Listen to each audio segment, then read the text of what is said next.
Are you tired of the non-stop hustle and grind? Welcome to Life in Business, the podcast for business owners who want success without sacrificing life. I'm Libby Langley, your host, award-winning no BS straight-talking business coach, Amazon best-selling author, and the queen of easy business. Join me to learn simple and practical strategies for growing your business, your profits, and your confidence, and for having fun too.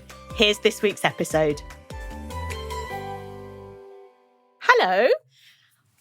12 months since I first started this podcast. Goodness me, what a special episode. And it's funny, I don't know if I knew if I would ever get to a year. Isn't that strange? I think when I started this podcast, I wanted a podcast, right? Which sounds kind of obvious, but I wanted a podcast. I wanted a way that I enjoyed creating content. And I like the fact that I can talk on this. I have recently started recording this on YouTube, videoing this and recording on YouTube as well. If you're watching on YouTube, hi. But if I didn't have a massive strategy, which is a terrible thing for a business and marketing strategist who's got 15 plus years experience as a strategist, and a kind of MBA in strategy and all that to say. But I just knew that I wanted to start a podcast. I knew that I wanted to create something that was evergreen content and really like deep dive stuff. Because, you know, creating reels and all this stuff on Instagram is fine, but it's so sort of, what's the word I'm looking for? Like kind of transient and vapid. I don't know. It comes and goes. Yeah. And so I wanted something more than that. And I wanted something that I enjoyed doing and that I knew I would kind of, or thought I might stick to. Right? So I'd first thought about starting a podcast. Well, with me, I either do things immediately or it takes me a really long time. So I found a note. I have a little tiny notebook in my bedside cabinet that I never write in, but I went through a phase of writing stuff when I woke up in the night, you know, one of those kind of books. And I remember looking through it around the time I was starting this podcast, and it said right at the beginning, start a podcast. And the date for that was 2013. So it took me 9 years from making the decision to actually starting the podcast. And the reason it took me so long was because I know that I was trying to find my own place in the world still.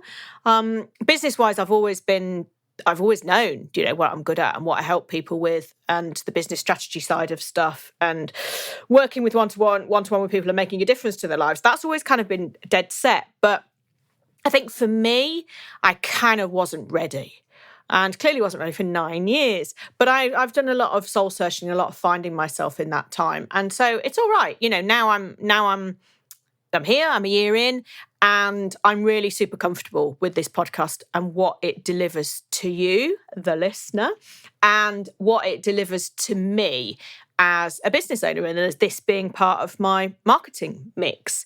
And for me, you know, for you, hopefully you listen, you like it. I know that my listening figures are reasonable, and certainly the amount of time you listen to each episode is really high. So the majority of people will listen all the way through, which is great, because I know sometimes with podcasts, I don't know, like with songs, right? You listen to the first bit, think, nah. So I'm absolutely chuffed to bits with that. And that means a lot to me. It means a lot to me in terms of the fact that you stick around and you keep coming back week after week and the numbers keep growing and it's worth listening to. And it also means a lot to me because, well, flipping heck, isn't that just great, right? That I'm creating something that you like. And for me, as a business owner, my podcast brings me clients. Simple as. So people will listen to this podcast. You might even be a client or thinking about being a client too. And listen to this podcast a few times and get a kind of feel for me, know whether you like me or not and like what I say or not, and then get in touch. And it's quite rare now these days for somebody to work with me without saying, yeah, listen to your podcast as part of kind of the conversation. So absolutely worth doing. And I love it. I do love it. I love sitting here and chatting away to you. It feels very intimate, and that's something that I really kind of relish, treasure, savour. That's the word. So, for this episode, or to celebrate 1 year of life in business, I am doing something I've not done before, and I am doing an Ask Me Anything episode. And I put this out on my social media recently and asked people to send questions. And I was just amazed at the questions that I got back. They were really, really good, in-depth questions, which was great. And I've picked 3 out to answer, because I think the answers might be kind of quite meaty, actually. So we'll see. I've got a couple spare if it doesn't take me as long as I think to answer them. And if this goes well, then I'll do more of these. So you can always send your questions over to me on Instagram at Libby Langley, or LinkedIn. Just search for Libby Langley. I'm there. Okay, so first question is, the thing I dread most about starting my business again, this is from someone who's taken a bit of time off from the business, is having to post constantly on social media. My business is providing holistic therapeutic treatments to people who need it. Do I really have to post about it every day, even every week? And then there's a question, a kind of sub-question. I have many more questions around this theme. Reels and videos are way more energy consuming than standard posts. I'm an eco-friendly therapist, so that's not in line with my values. Can I survive without them? Okay. So we've kind of got, it's kind of the same question. I don't know too much about the energy consumption of videos. I have to admit, it's something that I will endeavour to learn more about. So to kind of just answer that second part of that question straight off, you don't, if you're posting content on social media, they don't need to be videos, they don't need to be reels. I know that Meta, Instagram, Facebook are saying reels are the way, reels are the way, reels are the way. And obviously TikTok is like all video like that. But you don't have to do it. You don't have to do what Meta tells you. It's very rare for me now to share videos on social media. I realise YouTube is a slightly different matter to that. But my posts on social media are static photos. And the reason that I don't do many short form videos anymore is I don't want to. I can't be bothered. I did it for 2 years, probably, really consistently. And I've kind of looked into myself and thought, what do I want? What really makes me happy? And it wasn't making a reel every day. It wasn't. And also, I think because of the way I think and feel about stuff is that, there was the performance element, right? Sorry, that's what I'm trying to say. There was a performance element. And so I felt I was performing all the time, which isn't necessarily like the real me. So I feel something like this podcast, for example, is much more the real me, because I'm not performing. I'm just being me. And this is how I would talk to my client. This is how I would talk to you. This is all kind of real. But in a short snippet video, it's very hard to encapsulate that unless it's a snippet of a longer video. So the short answer to that question, that's from Muriel. The short answer from that question is you don't have to do any if you don't want to. Post whatever makes you happy. But the other part of the question is, do I really need to post every day to market my business on social media? And the answer to that is also no. You can absolutely have a business that posts 3 times a week on social media. You can have a business that never posts on social media. But what I would say about that is social media is an absolutely fantastic way to remain front of mind of people who know you already, and to engage with people who don't know you already. So get to connect with new people. There isn't any other way out there that I'm trying to think that there isn't any other way out there that can do the same. There just isn't. So not using it at all is okay. If it's a conscious business choice, then that's fine. But if it's just, I don't want to do it and I don't know why, and I'm not doing anything to replace it, then I would suggest kind of thinking about that slightly differently. But when you've got a visual business, then it's a lot easier to create content, because you could have a day of where you film little bits of what's happening, right? And I know I'm talking about video here again, but you could do it with photos, where you capture all the things that happen in that day. that could be, if it's photos, that could be 500 photos, right? Easily in a day. And so that's enough content for several years. Because if you say you're going to post 3 times a day, that's 3 photos a week, right? In 3 months, 6 months, you can start to repeat those photos. You can perhaps put a different kind of tint over them or crop them slightly differently so they don't look exactly the same. But it would be a real die-hard fan who goes through 12 months of your content and says, oh, they posted that again. They posted that today. I saw that back in January. So really, it doesn't work like that. None of us have time or energy or inclination for that. And if somebody is doing that, they're probably going to buy from you or they need locking up. So, one or the other. So post less often, post better content, post really targeted content, post really human content, and batch create the content, the photos to go with the content. That's what I would say to do it. Batching is like the easiest thing to go through this, but no, you don't have to do reels and videos if you don't want to. So there you go. Thank you, Muriel. Super question. And another question I have had was from Alicia, who said, I would be interested in hearing alternative approaches to how to prioritise getting shit done effectively that aren't time blocking, because that one just doesn't seem to work for me. I can only do things when I'm in flow and I can't force it because it's been blocked off, if that makes sense. That makes perfect sense. So time blocking is a brilliant way to get things done. It's something that I use. I put in, for example, today, there was a note in my diary this afternoon to record the Ask Me Anything 1 year podcast episode. And that way I know I've got to do it.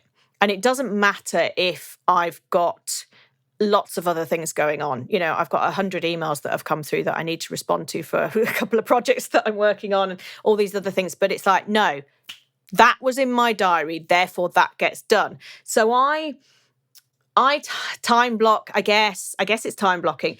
But for me, I just put specific things in, and they are income generating things. They're always income generating things. If I've got emails to reply to, I'll just reply to the emails whenever, whatever. But if I've got, I did a social media audit for someone earlier on today, and I've blocked out time on the previous 2 days because I needed to do the research and do the work for it. And then obviously our call today was blocked out, which is different. But actually putting the task in my calendar, I find an incredibly useful way to get the income generating stuff done. But I don't block out just time for random stuff, because no, that wouldn't work for me, Alicia. That would be sort of kidding myself that it's an actual thing. So stuff slips. Stuff does sometimes slip. But the point about being in flow, then this is a really typical thing of anybody who's got ADHD, is that we can not get things done. And then when we're in the zone, oh my God, we can get everything done. And that kind of hyper focus. And do you know what? Sometimes it's okay to work like that, as long as you get the big important things done. And I find that almost saving things up so I have to do them makes a difference. So I've got some stuff I need to work through on my website. I need to change some imagery to do with my blogs, get some blogs up and change some imagery and stuff on my blogs. And I've been talking to my web person about doing this they've done their end of the work that needs doing. And I haven't done mine. It's probably 3 weeks now, because meetings keep coming up in my diary. I've had a really busy few weeks and I haven't time blocked it and I haven't prioritized it. And it's a bit boring what I need to do. So I kind of haven't done it. It won't take me very long, but I just need to get around to it. So in that scenario, I know that it's going to have to go in my calendar. It's absolutely just going to have to go in my calendar as a job that needs doing, and I need to set myself a deadline. And the reason I need to set a deadline, you might be thinking, I can't fool myself with a deadline, but the reason I need to set myself a deadline for it is because otherwise it just won't get done. And I really want all this stuff done that we're beginning of December, right? When this is coming, this episode's out. And so there's a couple of weeks before Christmas of work time, and I want all this stuff done by Christmas. So having that deadline makes such a huge difference. And if you find it hard to motivate yourself to get started on stuff, it's the getting started that's the problem, right? Once you're doing it, then you're fine, generally speaking, because then you're just in the zone and that's it. But the getting started, ways you can get yourself started is just to get started. Oh my God, don't ever say that to anybody with ADHD, because it does not work like that. However, if you try and make it into a bit of a game and you set a timer for 5 minutes, right? I am going to do this today for 5 minutes. Then you know it's only 5 minutes. And what you will probably find is that doing it for 5 minutes, it's all right. Turns out it's all right. Your head's in the space. You can silence your timer and crack on for another hour. And that works too. I find that it almost kind of tricks my brain into thinking in a slightly different way. And it doesn't always work. And some days you just ain't going to get anything done on some days. And that's okay too, right?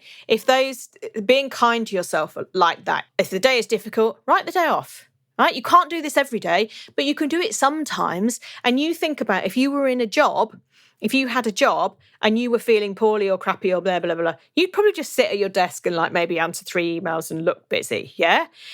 In your own business, you can walk away. You can walk away for the afternoon and go and watch a film or go for a walk or whatever it is that's going to help you. Go have a nap. And then the being kind to yourself balance perhaps will be the thing that, right, now I'm going to do that. Yeah. But setting a time is a great idea. I'm just doing it for 5 minutes. Putting it in as if it's a meeting in your calendar is another good thing, which is different to time blocking, I think. And even with squeezing it in between meetings, that's a really good thing. Because if you've only got half an hour to do something, oh my goodness me, you're going to do it in half an hour. So there's a few tips there. And I don't know. Don't force it. Just don't force it. Yeah. It will happen. Trust in yourself. And also, is it really that important anyway? If it's not income generating, maybe someone else can do it. So there's a few ideas there for you, Alicia, and hopefully that's been helpful, because it is a struggle. It is a struggle. And so many of my clients, of people that I work with, they are looking for similar solutions to that, because what we read and what we're told to do just doesn't bloody work for our brains, right? So many of my clients suspect they have ADHD or have ADHD or autism diagnosed. I'm diagnosed autistic ADHD. And so there's a lot of extra things to consider, and the logic doesn't always follow through, right? Which is very, very frustrating. But there are tricks, and the more gamified you make things, the more fun and like a game you make things, like setting a timer for 5 minutes. Now, I've only got to do it for 5 minutes. Turns out it's not as bad. Great. Yeah, they're really great tactics. So I hope that you implement some of those and let me know how you get on. Now, if you have been finding this useful so far and would like to take it further with me, then I've put a link in the show notes for you to book a quick clarity boost session with me. It's 30 minutes, absolutely laser focused, super fast coaching to get you out of the muddle that you're in and on the track for where you want to go. It's £50, and you can click the link in the show notes to book. So I have availability for that. Most weeks there's one slot, I would say, So have a look and see what you can find for that. But if you find this useful, then that's a really good way to take it forward and to start on your coaching relationship, right? To get some help. So, okay, next question. This is from Carla. And how do I know if a decision is right? Wow, this is a good question. I like this one very much. Really, it's around kind of,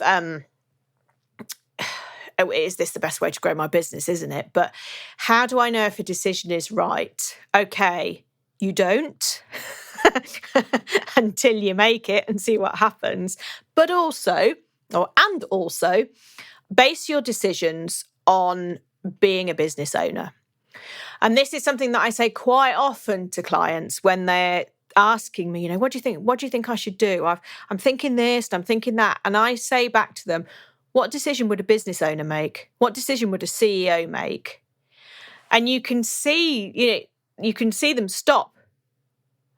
Oh, yeah. Well, they would say this. And I'm like, right, well, you're the business owner, you're the CEO, therefore, that's your decision. And almost extracting yourself from the decision helps you make the decision. Because when we are in the business, we are the business, we're doing many things in the business, even if we outsource stuff, right? We're doing many, many things in our business. And it can be quite hard sometimes to kind of take ourselves out from that and to be totally objective and total business owner focused in the decisions that we make. And a lot of our decisions are led by our heart, not necessarily our head, because it's our business and it matters to us and we want everything to be right and to feel good. So think about what a business owner, what a CEO what decision they would make. And then also think about whether the decision you're trying to make, why the thing you're thinking of, what difference does it make? Okay. And what difference it makes is a measure of whether it's going to get you to your goal or not. Yeah. So Ben Hunt Davis wrote a book called Will It Make the Boat Go Faster? And he was in the Olympic rowing team, I forget what year, but the year that they won 100 million medals and did really well. And he wrote this book, and it's basically the incremental gains philosophy. So in order to get where you want to go, or in order to reach your goal, you need to take 1,000 small steps, right? You're not going to set a goal. You're not going to set a goal to have £1 million empire today and achieve it tomorrow. It's incremental. It's incremental steps, incremental gains. And so that means that every single decision that you make in your business, every single action that you take in your business is one of those steps, right? And you can then analyze each of them before or after, but preferably before, to say, will this make the boat go faster? Will this get me towards my goal? And that is a really, really simple measure.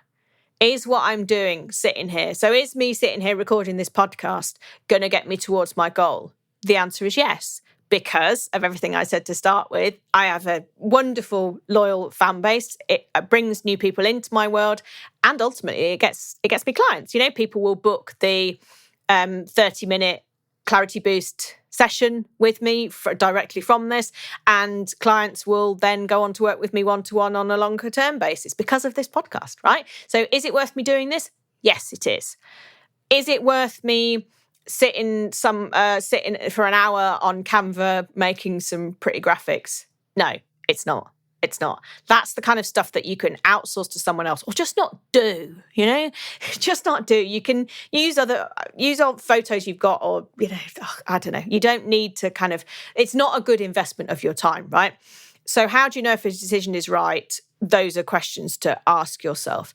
And also to look at where you are starting from. So to look at your numbers, to look at what's profitable in your business and what isn't. And that will help you make growth-based decisions. So if you are a franchisee or a franchisor, and is it worth me buying another franchise, or how many franchises do I want to sell, right? Depending on which one you are. You can't make any of those decisions until you know how much profit you're making and what your numbers are. So looking back at that, what your costs are, what your expenditure is, what's profitable is the first thing before you can answer the big questions there, right? Yeah. So never, ever neglect the basics in your business. And when you're making a decision, ask yourself how aligned to your vision and goal it is. So there. And I hope that, Carla, that's given you tons of insight into that one. So this has been fun. I've enjoyed doing this. It's kind of like, it feels like, a specialist subject on Mastermind. And I like that. It's like, quick thinking, because I've got the questions here, but I haven't planned any answers to them because I've done it as if it's live, someone asking me, which has been really great fun. So I hope you've had some really super insight from this. And I'm going to do another one. I'm going to do another one of these. So if you have any questions, any burning issues, and you can see some of them have been quite in-depth questions, actually, then send them over to me on LinkedIn. Find me as Libby Langley. God, the link's in the show notes to my LinkedIn as well. And Instagram, I'm at Libby Langley. And yeah, message them over to me and I will do another of these in, I don't know, a while, right? I won't do one next week, but I'll do one of these in a while. And don't forget, if you want my help in person with any of these issues or any other issues, then there's a link in the show notes for you to book a quick clarity boost session, 30 minutes, £50 to get you answers and to get you on your way with things. Fantastic. Oh my goodness. I feel like you're all better business owners now as a result of this conversation. So thank you absolutely from the bottom of my heart for being with me for the last year. It's been a pleasure. It's just so much fun for me. I enjoy it so much. And I know what it means to you as well, because I know the messages I get from you. And I don't share them all because some of them are really personal and really private from you, the things that you say to me. But know that I appreciate every single one of them. And I hope that, we continue to grow together and you're here and for another year. And our businesses continue to go on the up and up. Thank you very much. And I'm going to see you next week for the start of my second year of podcasting. Thanks ever so much. I'll see you next week. Bye. Thank you for listening to Life in Business. Please make sure that you subscribe or follow so you don't miss any future episodes. And if you enjoyed today's show, please leave a review as it helps others to find the podcast and spread the word that there's an easier way to do business. If you want to chat with me about today's episode or suggest a topic for the future, I would love to hear from you. You can find me on Instagram at Libby Langley. See you next week.